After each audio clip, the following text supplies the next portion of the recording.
Bharatiya Janata party में तनाव पैदा हो सकती है नीतीश कुमार को लेकर के? वो आदमी कैसे नफरतियों के बीच में टिके हुए हैं, ये हमारे लिए चिंता का विषय है। इतनी इतनी देरी हो रही है, इतना विलंब हो रहा है, आपके हाथ में शक्ति है भाई। हो सकता है नायडू जी का इंतजार कर रहे होंगे।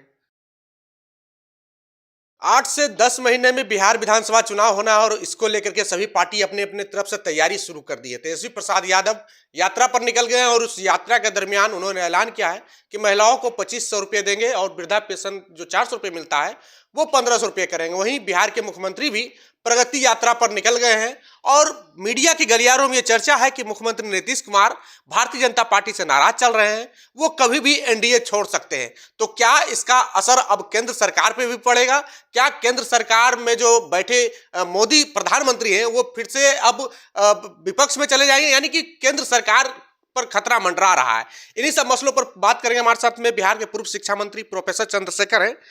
सर, नीतीश कुमार नाराज चल रहे हैं या फिर आप लोग मनाने की प्रयास कर रहे हैं? सर, आप एक बात जानिए कि नफरती सरकार के मुखिया में से एक अमित शाह जी हैं।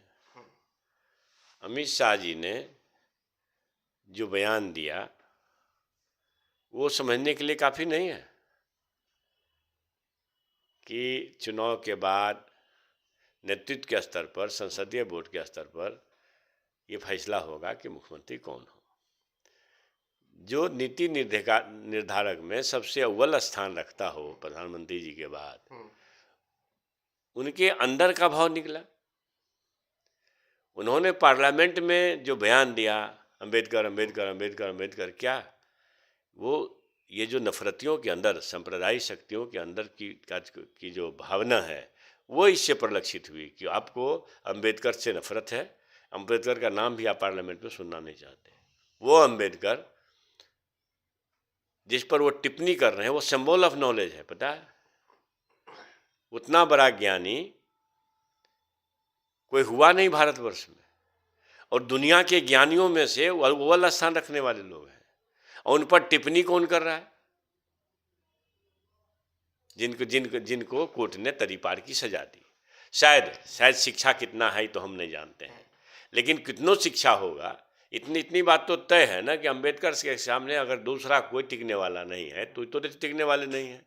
तो इतने अच्छे थिंकर, इतने अच्छे विचारक, इतने अच्छे माने हिस्ट्री पर्सन के खिलाफ में कोई टिप्पणी करता हो, इसका मतलब है कि अगर नीतीश जी के अंदर जो राज्य के मुखिया हैं अगर सत्य होता ना तो तत्क्षण इस्तीफा करते हो।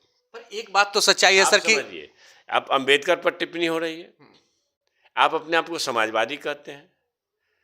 बापू राष्ट्रपिता मोहनदास करमचंद गांधी को लोग बापू कहते हैं, राष्ट्रपिता कहते हैं, और हम जो राष्ट्रपिता के बापू के द्वारा 7 पाप कर्म को गिना गया है, सिद्धांत विहीन राजनीति वगैरह वगैरह, 7 पाप कर्म, और उसके सबसे बड़े प्रचारक अपने आप को नीतीश बाबू कहते हैं, लिखवाते भी हैं जगह जगह। अब सिद्धांत कहाँ है, नीति कहाँ है, तो ये तो अब आप लोगों पर छोड़ते हैं या राज्य और देश की जनता पर छोड़ते हैं कि सिद्धांत विहीन राजनीति वो कर रहे हैं कि सिद्धांत वाली राजनीति कर रहे हैं। लेकिन अगर थोड़ी सी भी इस बात का मतलब एहसास होता कि प्रदेश राजद कार्यालय में बेचारी वो देवी सिंह जी रघुपति राघव गा रही है, जो बापू राष्ट्रपिता बापू के सबसे प्रिय भजन, अटल बिहारी वाजपेयी के 100वीं जयंती पे।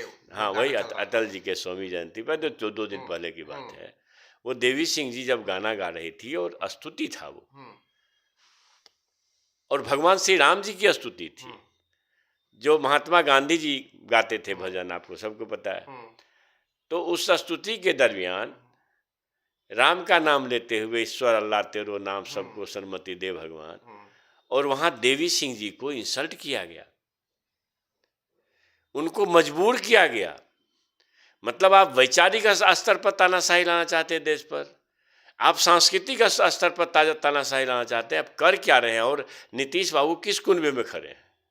इसलिए हमको लगता है कि नीतीश बाबू को अगर मतलब ये ठीक ठाक से एहसास हो गया होगा अब तक कि नफरती शक्तियां देश को ख़त्म करेगी, जिनके पुरखों का देश की आज़ादी में रत्ती भर भी, राई भर भी कोई योगदान नहीं है, वो जो है इस देश को नफरत में ले जा रहे हैं, अपने आप को देशभक्त कह रहे हैं, क्या क्या कह रहे हैं।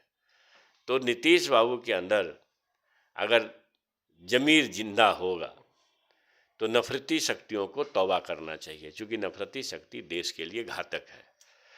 जो एक सांस्कृतिक कार्यक्रम में मतलब ये अटल बिहारी वाजपेयी जी के 100वीं जयंती के अवसर पर एक गाना गाने पर एक मतलब निर्भीक स्वतंत्र लोग नहीं है, तो वैचारिक स्तर पर तानाशाही अंबेडकर को ख़त्म करके मनु संहिता लाना चाहते हैं।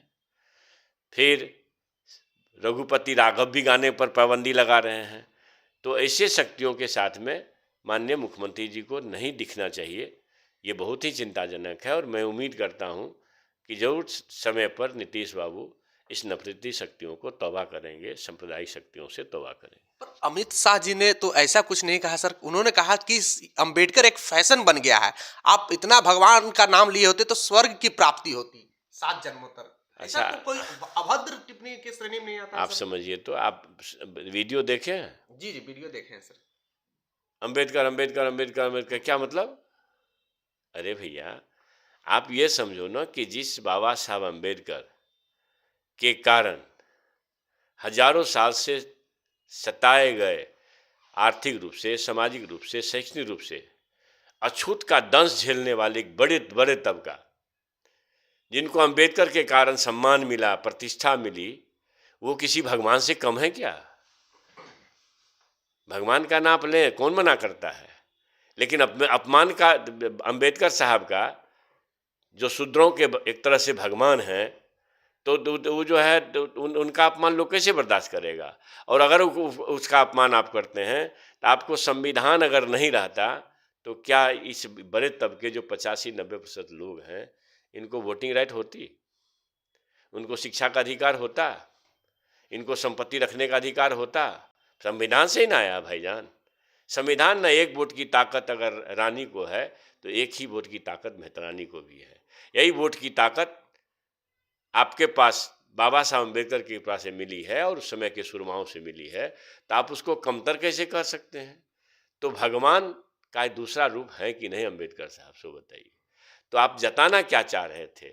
आप लोगों को पाखंडवाद में ले जाना चाहते हैं। तो पाखंडवाद का समर्थक भगवान नहीं है। अगर भगवान पाखंडवाद के समर्थक होते तो आप समझ लीजिए कि अयोध्या प्रभु श्री राम जी ने इनको धूल चटा दिया। अभी देवघर में महादेव ने इनको धूल चटा दिया। तो भाई ये तो भगवान को पता है कि हमको बेचने वाले लोग हैं, इसलिए नफरतियों से तौबा करो देश के लोगों। अच्छा, आपने मुख्यमंत्री के कैबिनेट में काम किया है सर, लंबे वक्त तक उनकी राजनीति को देखा है। क्या इन सभी मुद्दों पे, ईश्वर अल्लाह वाला मामला हो या फिर बाबा साहब अम्बेडकर वाले मामले पे, भारतीय जनता पार्टी में तनाव पैदा हो सकती है नीतीश कुमार को लेकर के? नहीं, मैं ये नहीं कह सकता हूँ, लेकिन मैं यह कह सकता हूँ, मुझे घोर आश्चर्य है कि जो राष्ट्रपिता बापू को अपना आदर्श मान के चलते हों, भगवान बुद्ध जी और अशोक महान जैसे इतिहास पुरुष कहिए, बाद में भगवान हो गए वो बुद्ध जी, तो जो इनके स्मृतियों को समेटा हो बिहार के स्तर पर, ये बड़ा काम है, छोटा काम नहीं है। अब चाहे बापू सभागार हो, अशोका कन्वेंशन हॉल हो, या नालंदा ओपन यूनिवर्सिटी हो, तो इस तरह के जो ऐतिहासिक परिदृश्य को जो जिंदा करने का काम किए हैं, वो आदमी कैसे नफरतियों के बीच में टिके हुए हैं, ये हमारे लिए चिंता का विषय है। इतनी देरी हो रही है, इतना विलम्ब हो रहा है, आपके हाथ में शक्ति है भाई। हो सकता है नायडू जी का इंतजार कर रहे होंगे। अरे भैया, अकेले काफी हैं ही, ठीक है, नायडू जी के इंतजार करते हो नहीं करते हो तो समझते होंगे, हम लोग को नहीं पता। नायडू जी आ जाएंगे तो दोनों ऊपर भी और नीचे भी दोनों बदल जाएगा। अब ये संभव है, लेकिन हम ये कह रहे हैं कि फिर भी देरी हो रही है। मैं बता रहा हूँ कि अगर आपको देश बचाना है, समाज को नफरत में जाने से रोकना है, तो इन नफरती शक्तियों से तौबा करना जरूरी है। न सिर्फ मैंने राज्य के मुखिया नीतीश बाबू के बारे में कह रहा हूँ, मैं इसके लिए भी कह रहा हूँ कि साहब, इस देश के लोगों को भी ऐसे लोगों से परहेज करना चाहिए। आगामी विधानसभा चुनाव के लिए भारतीय जनता पार्टी ने तैयारी कर ली है सर। उनके साथ मुद्दे हैं, राष्ट्रवाद, हिंदुत्व है, पिछली बार जब अमित शाह विधानसभा चुनाव 2020 में आए थे तो उन्होंने कहा था कि 200 आतंकवादी नेपाल के रास्ते बिहार घुसने की फिराक में है, रोहिंग्या मुसलमान, इन तमाम मुद्दों को कैसे आप लोग तोड़ पाएंगे सर? अच्छा, एक चीज बताइए, इस संपूर्ण देश को नशे में धकेलने के लिए कौन कौन लोग कंस्पिरेसी कर रहा है? मुद्रा एयरपोर्ट जो है अडानी साहब का, वहाँ से तो हजारों हजार करोड़ के ड्रग्स पकड़ा रहे हैं। ज़्यादातर ड्रग्स गुजराते के एयरपोर्ट से निकल रहे हैं और गांव-गांव में फैल गया है नशा, और इस कदर फैल गया है कि पता नहीं, ये तो मैं पिछले बार भी कहा हूँ, आज से कुछ दिन पहले, शायद संभवतः आप ही लोग मेरे पास आए थे, कि भाई ये इस देश के युवाओं को, भविष्य को नशा में डाल करके, शिक्षा से महरूम करके ये लोग नफरती बनाना चाहते हैं। इससे देश के लोगों को परहेज करना चाहिए। ये बहुत ही चिंता की बात है, सिर्फ आपत्ति की बात नहीं है। पोर्ट पे अगर नशा का चीज पड़ा है और आपने ये कहा, भाई देखिए तो सैया भेल कोतवाल तो डर का है का, शासन सत्ता अडानी चला रहे हैं, तो मुद्रा एयरपोर्ट पर पकड़ा जाए तो पकड़ा जाए, कुछ हुआ क्या? सर शासन सत्ता तो मोदी जी चला रहे हैं सर। अब लीजिए, मैंने शासन सत्ता मोदी चला रहे हैं, बिल्कुल चला रहे हैं, आपको पता है? वही है तो देखिए, तो देश कह रहा है कि भाई अडानी चला रहे हैं, शासन सत्ता तो अडानी साहब चला रहे हैं। आपने देख रहे हैं लगातार लोगों को।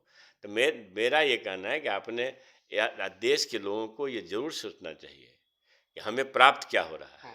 हम नौकरी गंवा रहे हैं, हम जो है सारे सेक्टर को, गवर्नमेंट उपक्रम को, सरकारी उपक्रम को, ये प्राइवेट सेक्टर को सौंप रहे हैं। बैंकिंग, आप मालूम अभी सुबह में देख रहे थे, उसको हम वेरीफाई नहीं किए हैं, आप लोग वेरीफाई करिएगा कि अब पूरे देश का कोऑपरेटिव बैंक खत्म हो गया इस सरकार के एक आदेश से। कई छोटे छोटे बैंक खत्म हो गए, कई बड़े बैंक पर खतरा लटक रहा है। ये सब चीज़ हो कैसे रहा है? तो ये लोग देश बेचने वाले लोग हैं, ये लोग नौकरी खा जाने वाले लोग हैं, आम आदमी के हाथ में महंगाई ला करके कटोरी थमाने वाले लोग हैं, माने आपको भिखारी बनाने वाले लोग हैं, और ये सिर्फ नफरत बोने वाले लोग हैं। हमारे पास एक ठोस एजेंडा है जो इस बिहार में किसी भी सरकार में वो ठोस एजेंडा नहीं है। हमारे नेता ने कहा, युवा आदर्श आदरणीय तेजस्वी प्रसाद यादव जी, जो बेरोजगारों के सबसे बड़े हमदर्द हैं, मैं फिर इस चीज़ को रिपीट करता हूँ कि शायद एक संकल्प जो तेजस्वी जी ने व्यक्त किया, नवी सरकार लोगों ने बनाई, कुछ वोट के अंतर से, बेईमानी सिद्धांत से जो भी हम नहीं बन पाए, लेकिन हमको मौका ही मिला, बैसाखी पर ही सही, तो हमने अपने संकल्प को पूरा करने की दिशा में कम से कम नहीं तो 60% उपलब्धि हासिल किया।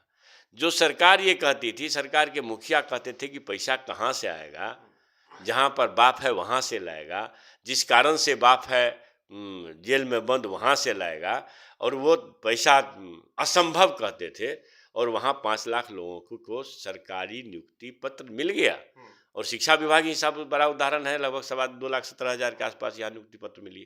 तो आप समझिए कि फिर जब हमारे नेता आदरणीय तेजस्वी प्रसाद जी ने जन कल्याणकारी योजना लाया कि साहब हम प्रत्येक महिला को जो 2500 रुपया देंगे, वृद्धावस्था पेंशन को 1500 करेंगे, और 200 यूनिट बिजली फ्री करेंगे, 500 रुपया में हम गैस सिलेंडर करेंगे। अगर ये प्रोग्राम लाए, तो अभी भी कह रहे हैं, इनके समझा रहे होंगे कौन वालों, इनके अधिकारी लोग जो भ्रष्ट अधिकारी जो पूरे राज्य को भ्रष्टाचार में ले गए हैं कि पैसा कहाँ से आएगा। तो नियुक्ति के लिए आपके पास पैसा नहीं था, तेजस्वी प्रसाद जी ने रास्ता बता दिया। तो आप जान लीजिए कि तेजस्वी प्रसाद जी का संकल्प है, इस संकल्प को हमारी पार्टी सरकार बनने पर पूरा करेगी कि 1 महीना के अंदर ये सारी योजनाओं को लागू किया जाएगा, सरकार बनने के 1 महीना के अंदर। आगामी विधानसभा चुनाव अब कुछ ही महीने बचे हैं सर, उनके पास राष्ट्रवाद है, हिंदुत्व है, जातीय समीकरण है, आप लोग के पास क्या है? न उनके पास तो राष्ट्रवाद खैर है ही नहीं। जो राष्ट्रवादी होगा वो नफरत नहीं बोएगा, बात समझ रहे हैं? नफरत के माध्यम से कभी राष्ट्रवाद आ नहीं सकता। और अब रहा हिंदुत्व की बात, तो अकेले हिंदुत्व के ठेकेदार हैं कि लोग समझ रहा है कि ये जो सैकड़े 90% लोग, जब उनके सबसे बड़े सम्मान पुरुष, इतिहास पुरुष अम्बेडकर साहब को आप पार्लियामेंट जैसे बड़े पंचायत में आप अपमान कर सकते हैं, तो उनका सम्मान आप कहाँ कर रहे हैं? तो वो लोग भी सब देख रहे हैं ना, इस देश की बड़ी आबादी जो हजारों साल से सताए गए लोग हैं। वो समय आ रहा है, बिहार से ही बदला शुरू होगा। अब फिर आगे तो 400 वाले 240 पा गए थे, बेईमानी शैतानी हुआ है।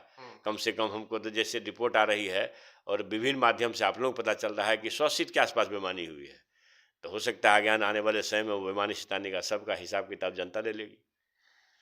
चलिए, तो सबका हिसाब होगा और राष्ट्रवाद, हिंदुत्व और जातीय समीकरण, इन तमाम मुद्दों पर अपनी बात रखा। और प्रोफेसर चंद्रशेखर कह रहे हैं कि आगामी विधानसभा चुनाव में हम लोग अच्छा परफॉर्मेंस करेंगे। और जो 2020 में हुआ, अमित शाह ने कहा था कि 2020 में चुनाव प्रचार के दौरान, विधानसभा चुनाव में, कि नेपाल के रास्ते 200 आतंकवादी जो है बिहार घुसने की फिराक में है। और वहीं अभी जो स्थिति है, 2020 की चुनाव की तैयारी सभी पार्टी ने अपने अपने तरीके से कर ली है। और उस तैयारी में तेजस्वी प्रसाद यादव ने बहुत बड़ा गेम खेल दिया है। उसमें महिलाओं को लुभाने के लिए, जो कि नीतीश कुमार के कोर वोटर कहे जाने वाली महिला को तेजस्वी प्रसाद यादव अपने पाले में डालने के लिए, वृद्ध व्यक्तियों को अपने पाले में डालने के लिए, और युवा को तो अपने पाले में ले ही आए हैं। हालांकि पिछली बार जो विधानसभा चुनाव हुआ था तो एनडीए और इंडिया का डिफरेंस मात्र 12,000 वोटों का था।